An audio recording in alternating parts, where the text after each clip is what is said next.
seorang istri kepada suaminya itu adalah nusus. Nusus itu adalah istri yang durhaka. Nusus itu adalah istri yang tidak menghormati suami. Nusus itu adalah istri yang membohongi suami, istri yang membelakangi suami. Artinya melakukan sesuatu suami tidak tahu. Itu adalah nusus. Beda dengan zina.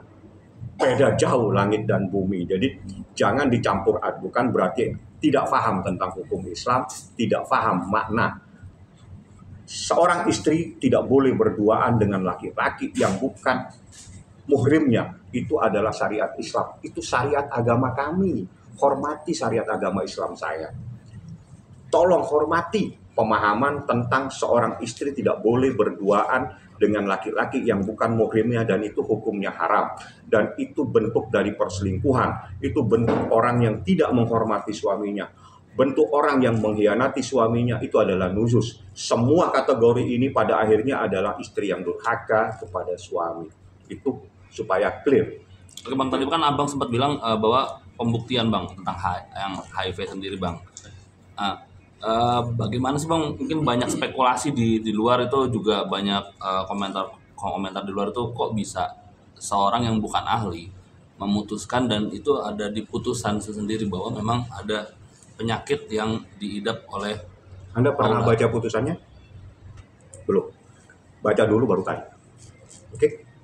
Bang, terakhir penegasan itu tadi yang Abang sampaikan itu penegasan bahwa memang sejak awal dan di salinan putusan itu tidak ada soal perzinahan, maksudnya begitu Bang? Dari awal.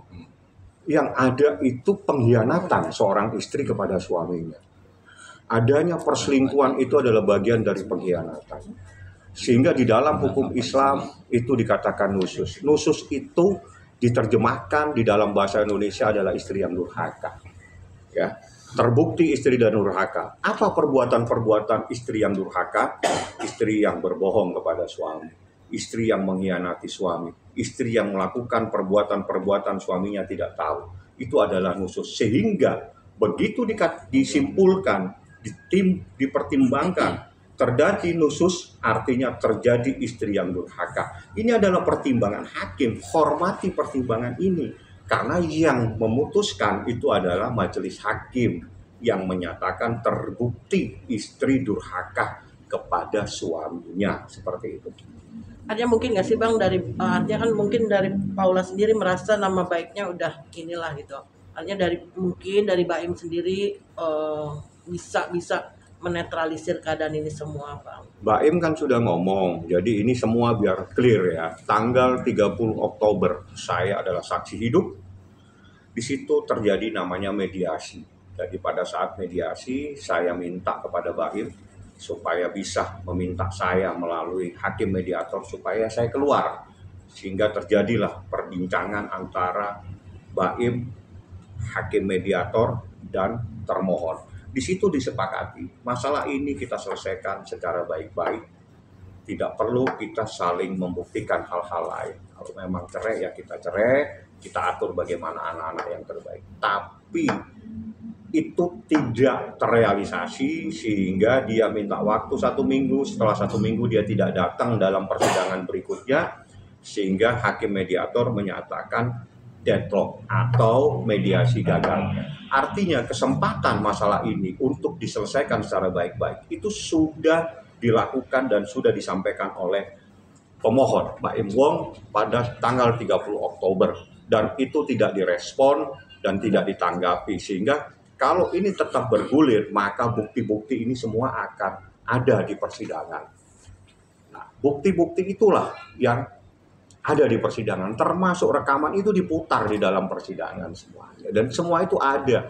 Dari 86 bukti adalah sebagian adalah rekaman percakapan dan semuanya ada di dalam persidangan dan sempat diputar, didengarkan bersama-sama dan dibenarkan tentang adanya bukti tersebut. Pak, kemudian ini soal keberatan yang paling membuat mereka keberatan dengan soal penyampaian dari humas itu sendiri ketika menyampaikan yang nusus itu tadi, yang pengkhianatan, yang soal DHK. Dari segi hukum sendiri, apa soal keetisan itu sendiri, apakah sudah termasuk itu diperbolehkan sebenarnya Bang menyampaikan? Sangat dibolehkan.